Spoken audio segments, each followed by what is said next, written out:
Nagbabalik muli tayo dito sa podcast, Conversations on Philippine History, Politics, and Society. I am Vec Alporja.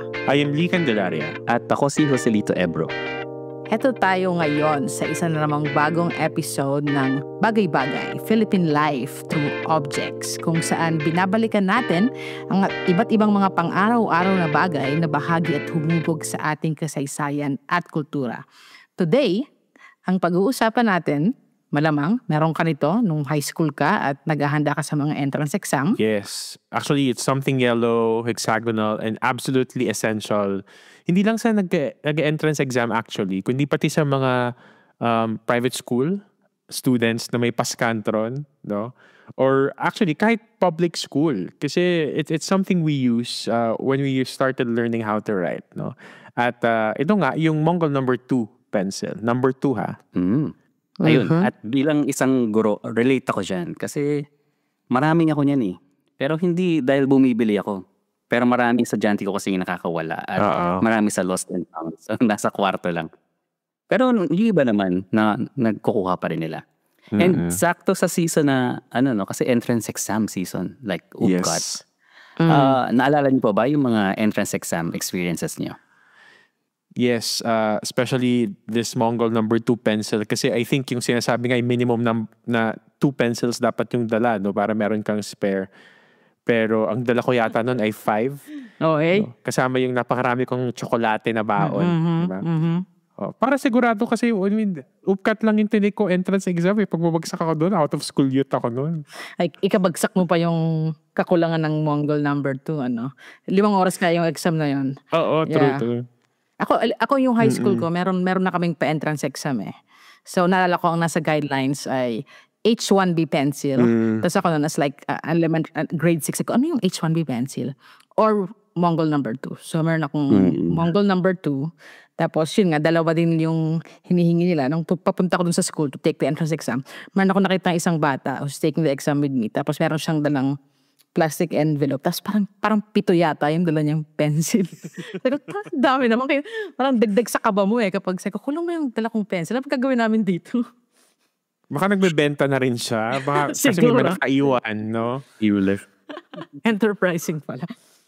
Oo, enterprising Pinoy. Actually, there's something iconic talaga dyan sa Mongol number 2 pencil, no? Tama. Parang naging ka-level na siya nung pabili nga po ng Colgate close-up.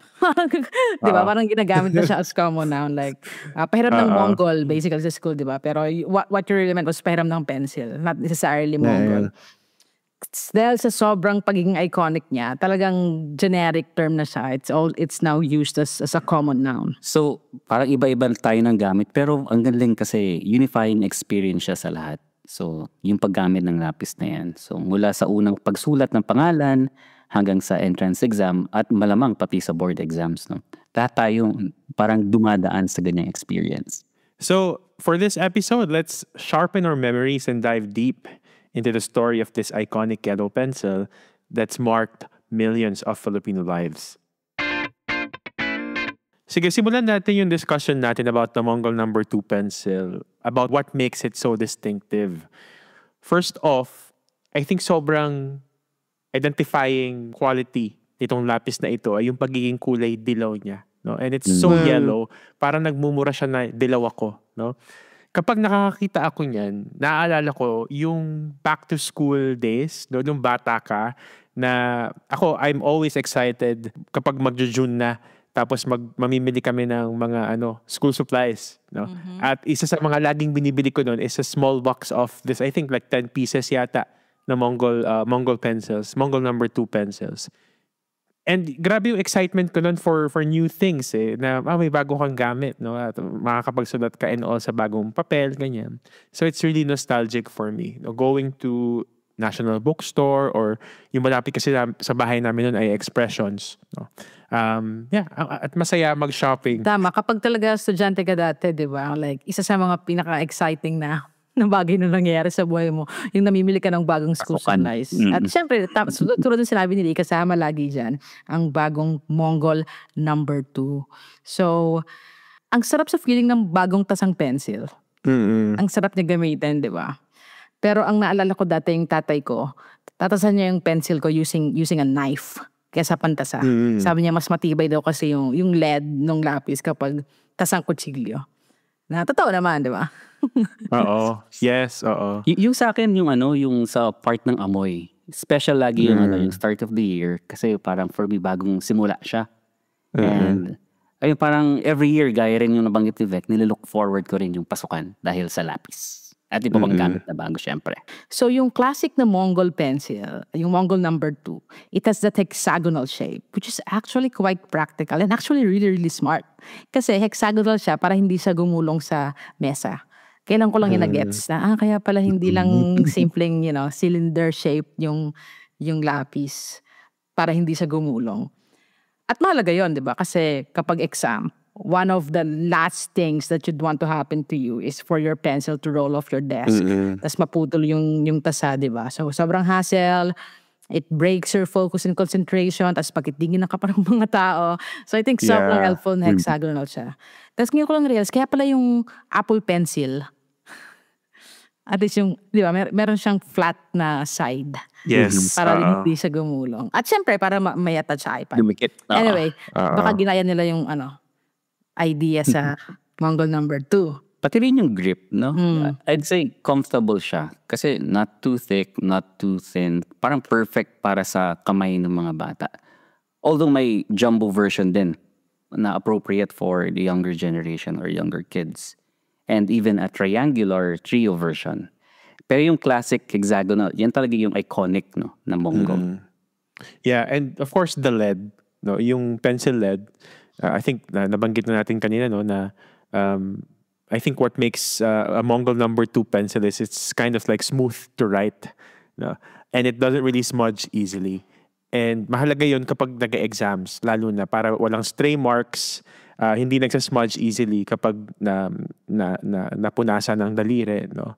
I think kaya itong Mongol number 2 pencil, yung required ng DepEd, lalo na for standardized tests. Pating eraser di ba? Naalala niyo yung pink or red na eraser na covered by metal.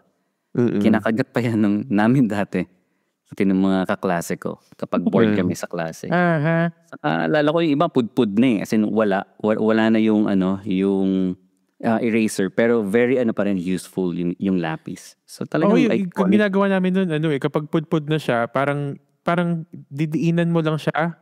I-squeeze mo yung metal para para lumabas yung titirang eraser. Tama. Saka iba yung quality ng eraser ng Mongol pencil. Yeah. Alam mo agad na Mongol kasi yung ibang brand nakakulay. Kapag pinambura mo, nadudurog yung pambura. Or hindi ganun kaganda yung pagbura niya, parang nasisira yung papel. So, ayun. So, I'm sure, tulad namin, meron din kayong very specific memories pagdating sa Mongol number 2. So, pag-usapan naman natin kung paano ba talaga naging iconic sa Pilipinas itong pencil na to. The Mongol pencil actually has quite an international origin story. Obviously, it's not a Filipino brand. No, it was created by John Eberhard Faber, a German-American who founded his pencil company in New York in 1861. So the name Mongol is actually quite interesting. Some say it was inspired by the belief that the best graphite came from eastern regions like Siberia, Mongolia, yeah. Diba? So others claim that Eberhard, sabi naman ng iba, he named the pencil after his favorite soup. Which yes, like yung puree Mongol. Puree Mongol. I'm sure we butchered that. But bakit mo napapangalan yung pencil mo sa favorite soup mo? Either way, the trademark was officially registered in 1905. Ang nakakatawa, yung Mongol, nung una siyang ina-advertise siya specifically as a silent pencil. Kasi yung mga lumang pencil pala, very scratchy. So alam ng mga tao kung nagsusulat ka or may maingay kapag sabay-sabay kayo nagsusulat. Interesting yan, no? Kaya pala, parang promoted siya na smooth daw kasi ipansulat. Pero ang interesting din for me is how it came to the Philippines. The pencils arrived here even before World War II. So brought in by an American named Roland E. Thompson through his company Reynolds Enterprises Incorporated. Some reports even say Mongol pencils were being sold here as early as 1925. Yeah. And I would say na plausible naman talaga no na maagang dumating yung Mongol pencil dito sa atin, I mean sa Pilipinas, around that time, around the 1920s. Kasi I think especially yung American colonial education natin, public education also started within this early period of the 20th century. Pero inaalala ko lang din no, since yung kulay niya is yellow, tas the name is Mongol, could there be some like Asian racial undertones, undertones, no, about this pencil? Why does it have to be yellow? Why does it have to be Mongol? Especially when we talk about the Mongoloid race, diba? That's an interesting insight. Yeah. Yeah, nalala ko lang. But I think it's not really the early 20th century. I think it's the post-war years, no? Nung talagang na-establish, no? Sabi nga ni bro, na-establish yung Mongol pencil when a local company called AmSpec, or the Amalgamated Specialties Corporation, was established. And nakakuha nila yung local license to manufacture Mongol pencils here in the Philippines. Yes, and that was huge kasi mula 1963, AmSpec wasn't just importing. They were actually manufacturing the Mongol pencils in the country. So yun nga, they had a technical licensing agreement with the original company in the United States. Mahalaga yon kasi yung brand, they're trying to maintain a particular level of quality.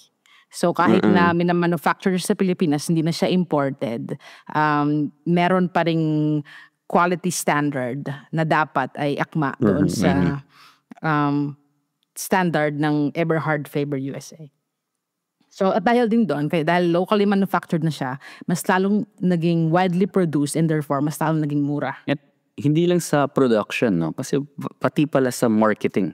So AmSpec really went all in sa marketing nila. So at nag-work yun. And by the 1970s and 80s, yung Mongol number 2 became the pencil for Filipino students. Na if you didn't have a Mongol, parang may kulang sa buhay mo or buhay sa estudyante mo or sa school supply, siyempre. Yes. And in fact, yung local manufacturing ng Mongol pencils, yun nga, through AmSpec, it continued even as the international ownership changed hands. Kasi yung Eberhard Faber ay naging Faber-Castell USA. No? At tapos later, naging Newell Sanford. Yeah pala. So I think especially like yung Faber-Castell, very very familiar brand, no? Nakikita ko rin to sa National Bookstore dati, mga colored pencils naman and all. But I think the next big shift for AmSpec would be in 2008 when the licensing agreement ended upon the death of the principal owner. So natapos din yung local Mongol manufacturing sa Pilipinas noong 2008 after 45 years. 45 years. Ibang level. Tagal. Kaya pala, ang tatag ng brand sa consciousness natin, talagang nakatatak na sa natin, no, sa history at ating memory. In fact, noong 1999, the government even recognized its cultural importance when the Philippine Postal Corporation issued a commemorative stamp for Mongol. And big deal yun, no? It was for their 150th year anniversary from 1849 to 1999. Nakalagay pa doon, gamit ng Filipino. Yan yung nakalagay. Na mali. Kasi nga, di ba, sulat ng binanggit natin kanina, 1905 lang naman talaga na-register yung trademark sa Amerika. Pero yun na, pwede namang i-argue na yung trademark registration ay hindi naman yun yung definitive mark kung kailan siya sinulang gamitin. But yeah, even the registration application noong 1905, na around, ang sinasabi, na around 1900 pa daw ginagamit yung brand name. Hindi pa rin siya 1849. Hindi 1849, no? Actually, based sa research natin for this episode, for some reason, 1849 sounds like a random date. Although, ayun nga may mga nakita tayong mga advertisements sa American newspapers at the time, dating back to at least 1909, na ang sinasabi na the lead pencil was developed or was an achievement in the past decades. This was 1809. So yung past decades, 1909, parang 1909. I mean, 1909, sorry, yeah. So saying na past decades, it could not have been like 60 years ago. Anyway, medyo questionable lang talaga yung 1849 dito sa stamp na ito, no? Nothing really definitive about that date. But other historians, siguro pag nakita nila ito, ay, dokumento, may pruweba tayo, 1849. But you have to read between the lines. And obviously, I think this was a mistake nung stamp na yun nga.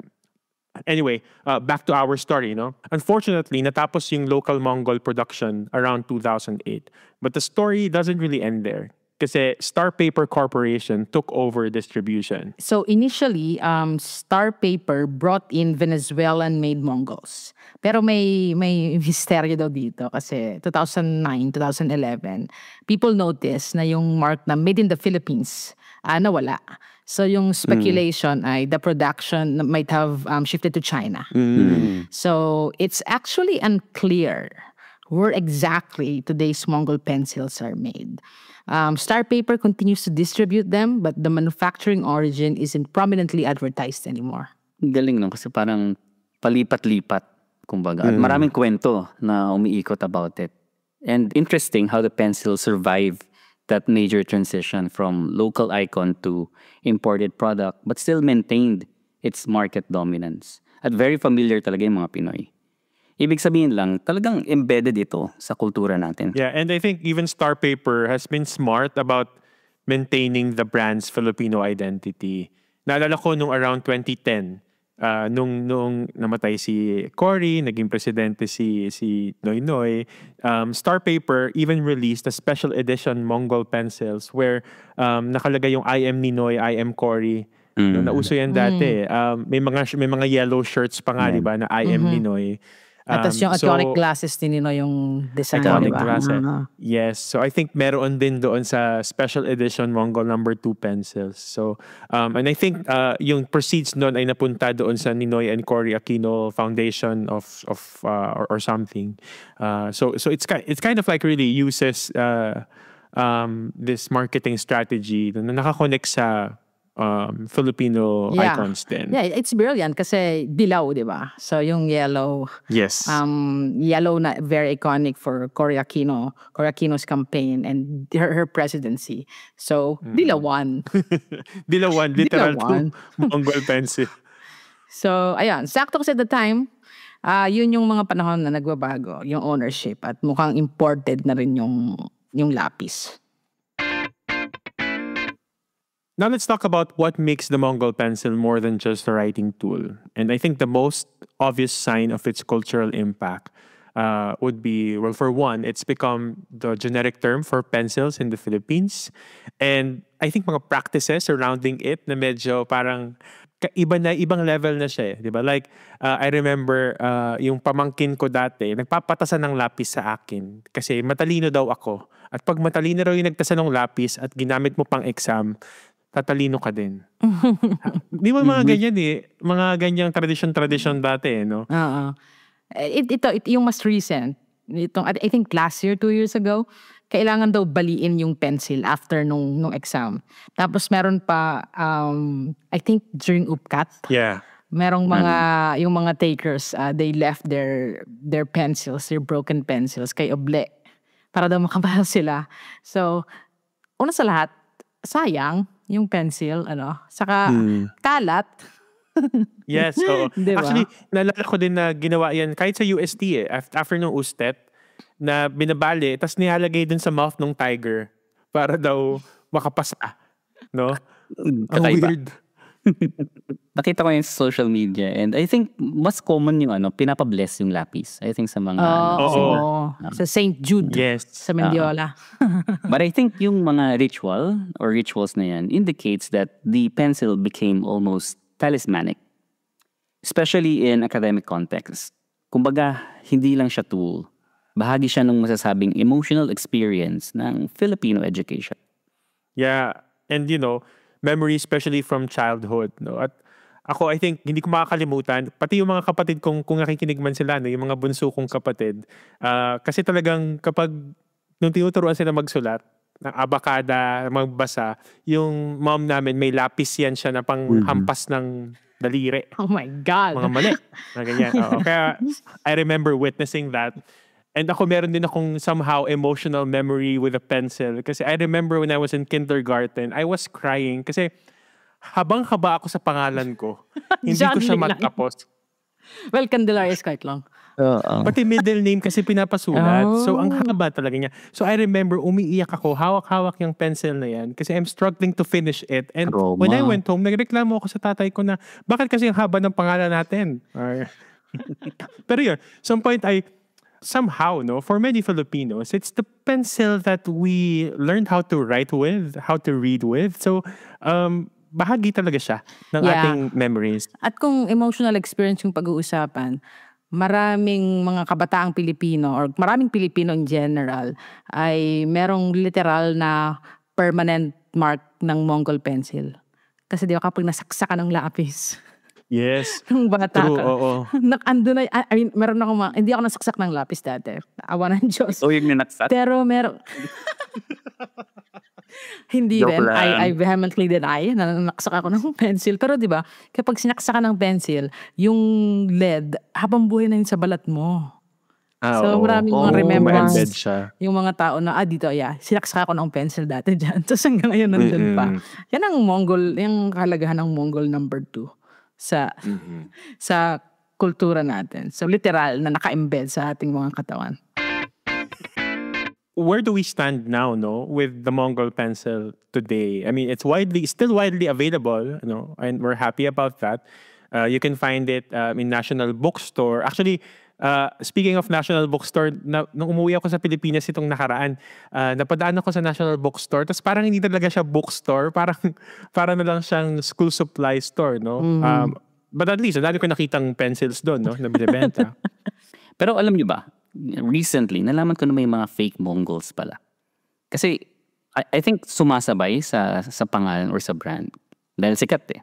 So, mga 30% daw ng Mongol pencil sa market sa Philippines ay fake. Yeah, so counterfeiting talaga, yung talaga sa mga problema. Well, I think halos lahat naman ng mga produkto. Pero yung Mongol, kasi nga yun yung kilalang brand. Alam nung mga manufacturers na yun talaga yung go-to brand. Yun talaga yung pinipeke, di ba? Pero yung isa pang challenge sa Mongol pencil ay yung digital challenge. Kasi di ba yung mga bata ngayon, online learning, naka-laptop, naka-tablet. I think generally meron talagang less demand sa mga traditional writing tools. Kasi ibang schools required na nga yung tablets for students, no? But I think the Mongol is surviving because there are certain things that haven't really changed. Like, for example, when you take an exam, talagang kailangan, Mongol number 2 pencil pa rin yung gagamitin mo. You can't shade a Scantron sheet with a tablet. No? Paano i-scan yun? Unless baguhin na lang natin mismo yung testing, the way we test. No? Totoo. Pero talagang staple naman ng Mongol kahit ngayon, no? Kasi iba pa rin yung sinusulat eh. Mahalala at maalala mo. And there's growing recognition dun sa cognitive benefits ng handwriting over typing. So maraming teachers still emphasize the importance of writing by hand for memory and learning. Ako, iba pa rin yung impact ng pagsusulat compared to sa magpapa-assess lang ako via, let's say, essay na isusulat or ita-type mo. Ita-type, Kasi iba eh. Iba pa rin. And I think, magandang option siya, an alternative to, parang yung plagiarism, especially in the age of AI. Exactly. Yung handwritten exams talaga, mas mahirap mag-check. Mahirap. Kapag handwritten. Lalo yung mga bata ngayon, kasi nga hindi na sila sanay magsulat.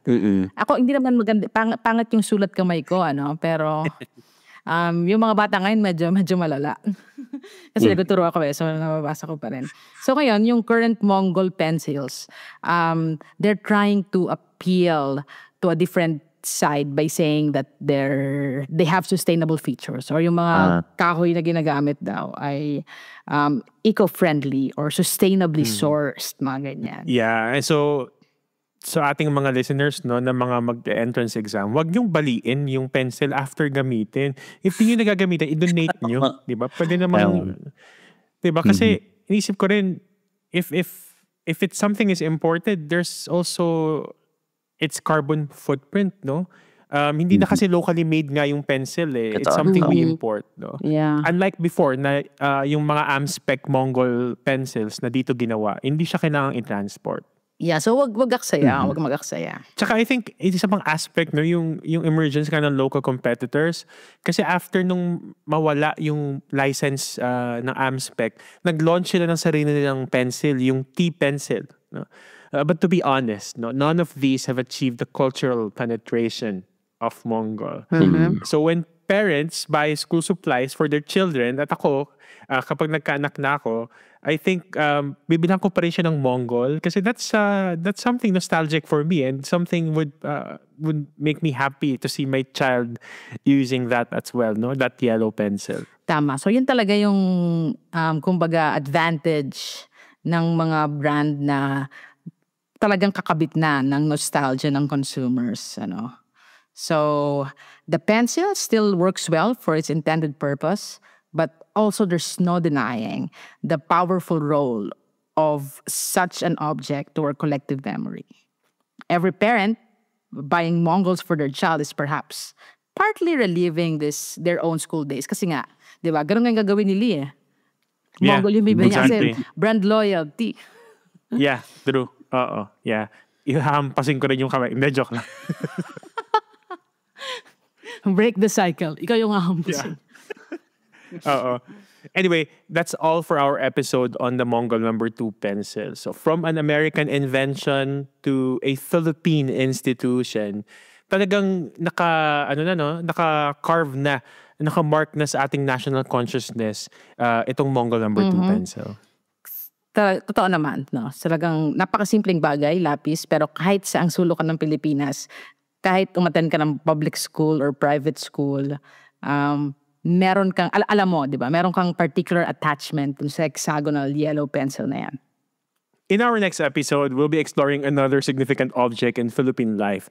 Ang clue natin, isa rin itong balik-eskwela item. Pero hindi ko alam, no, kung ginagamit pa ito ng mga bata ngayon, especially yung mga arcade dyan, o mga rich kid.